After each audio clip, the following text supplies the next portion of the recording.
guys, it's Brittany with Roasted Coffee Co. And as usual, I hope you're having an amazing day. So a couple of days ago, I did a video detailing why you should not start a coffee trailer. I actually gave you 10 reasons why you should not start a coffee trailer. However, I do realize it was hella negative. So I wanted to put some positivity out in the atmosphere for all of my coffee people, coffee trailer people, and just give y'all a video on why you should start a coffee trailer if this is something that you're looking to get into. So let's get started. Wait, before I get started though, I'm looking down because I have notes and I'm waiting on the Instacart lady. So anyways, let's get to it.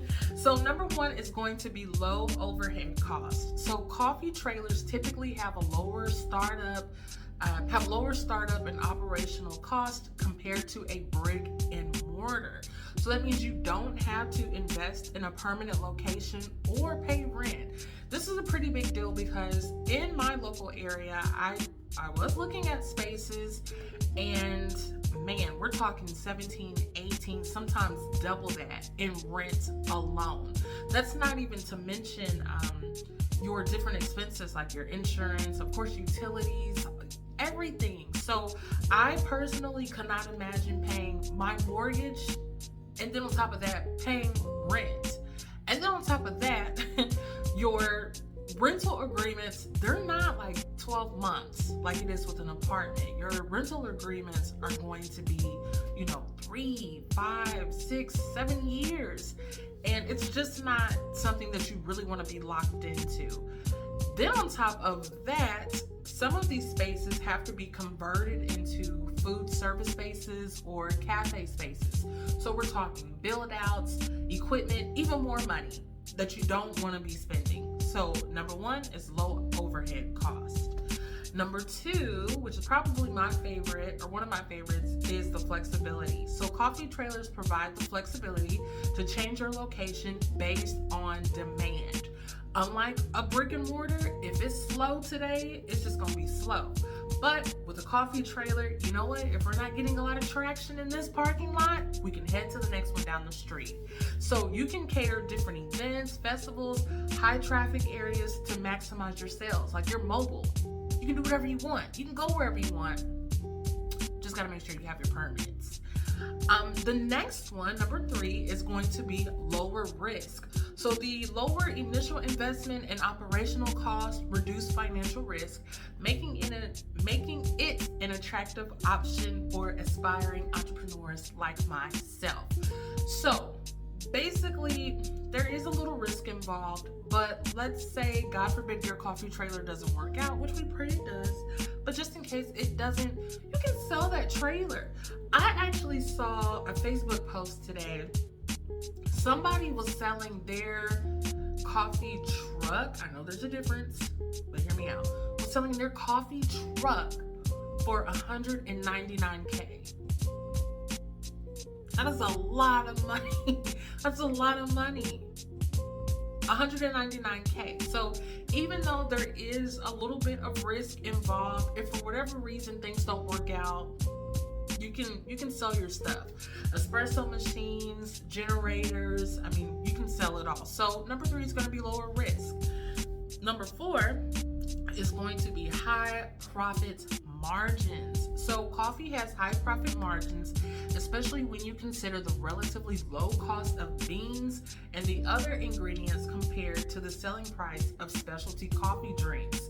So one of the things that I've noticed that I've seen a lot of other coffee businesses do is make their own syrups.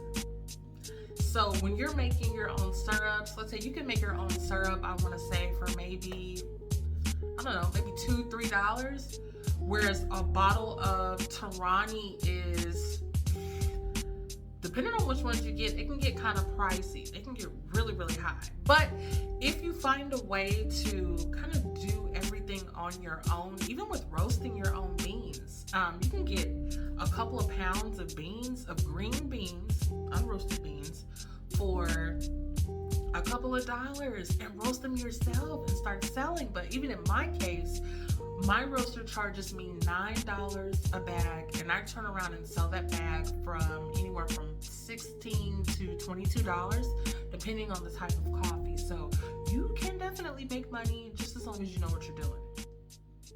Just as long as you know what you're doing. Okay. So number 5 is going to be growing coffee culture. So I really like this one, mainly because before I started my business, I was on the outside looking in, but now I'm in the inside, and the coffee culture is so amazing. Yes, you have coffee snobs and all of that, but for the most part, everybody's so happy, go lucky, and honestly, coffee consumption continues to rise globally with people seeking quality, artisanal coffee experiences. So there is a growing demand for specialty coffee, and I noticed this. A lot of people are starting to gravitate, a lot of people are starting to move away from the sugary coffee drinks to more so putting their focus on actual delicious coffee. No disrespect to Starbucks, but some people actually prefer the taste of coffee, like myself. So I'm seeing people still frequent the big guys. I mean, we have to give our praise and respect to the big franchises, but I'm starting to notice that a lot of people are starting to gravitate towards more intimate coffee experiences. And then the next one is going to be number 6, which is probably also another one of my favorites: minimal staffing. So operating a coffee trailer typically requires fewer employees compared to a brick and mortar. It's just you. You don't have to worry about employee drama, fraternization, none of that. And it's cheap because it's just you. Number 7 is creative control. This one's actually my favorite. This one is my favorite. I keep saying that, but this one is really my favorite. So you have complete control over your menu, allowing you to experiment with unique coffee blends, flavor combinations, and specialty drinks that set you apart from everybody else. I love being in control. I love it. I love it. I love it. And when you have a coffee trailer, it's almost like you can do whatever you want. With a cafe, I feel like all cafes, no matter how much they try to be like, oh, we're special, or we do things different over here, all of y'all are the same.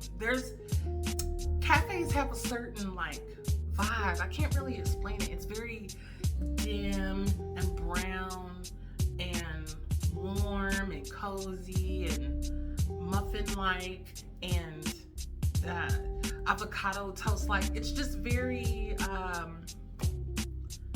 don't know, y'all have to give me a word for it, but it's just like they're all the same. Whereas with the trailer, there's so many different types of coffee trailers out there, the shape of the trailers, the theme of the trailer. Even mine, I did mine a specific way because I definitely wanted it to be eye-catching, and I feel like if I had a cafe, I might have not been able to do the things that I am doing with my trailer. So that's something that you should think about. Number 8 is community engagement. So coffee trailers often become a focal point for the community. You can build a loyal customer base by engaging with customers directly and participating in local events. And this is also another reason why I designed my trailer the way that I wanted it to be, because I wanted it to I wanted my trailer to be very photogenic. So the coffee is delicious and the coffee is gonna look amazing. It's going to taste amazing, but I wanted my whole like thing to be a vibe. So it's definitely fun to get the community involved. I cannot wait till I pass on my inspections so that I can get on the road and just do what I do. And then another one, let me see. Number 9, I don't know what I was going to say, but number 9 is mobile marketing. So your coffee trailer is essentially a moving billboard, generating interest and attracting customers wherever you go.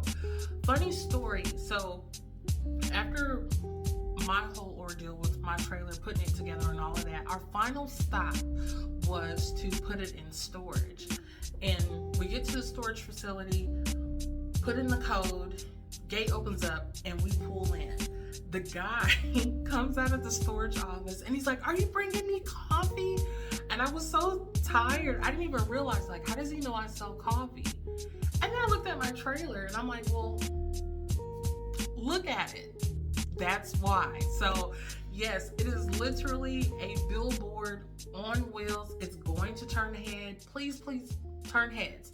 Please, please, please, when you are designing your trailer, if you can, try to do something that's eye-catching, that's going to get people asking questions, that's going to turn heads, or that people are going to remember. Because I've seen a couple of coffee trailers out here, and I know everybody's budget is different, but you just want to do whatever you can to stand out. I'll say that.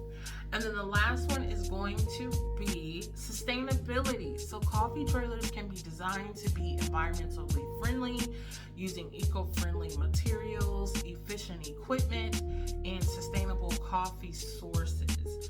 And this is important because typically with brick and mortars, I feel like there's a lot of waste involved, whereas with your trailers, we don't have a lot of space, so we have to utilize what we do have. And you're not going to have 50,000 cups in your trailer. You're not going to have 62 bottles of syrup that's just going to go bad. You're going to be a lot more conservative about the supplies and the things that you need and how you use it, reducing waste. So that was 10 reasons why you should start a coffee trailer. I'm going to try to come up with some more reasons because all in all, it is pretty cool. It's stressful, but it's pretty cool. And that's it. So I try to get through this quickly because I feel like in the first video I did, I was talking very, very slow and rambling, and I don't want to do that this time. So I am going to end it here. But if y'all need me, I am at www.roastedcoffeeco.com, or you can email me at roastedllc@gmail.com. And then I'm also on social media. I'm everywhere. I'm on TikTok, Instagram, Facebook, YouTube. Just call me if you need me. Bye, y'all.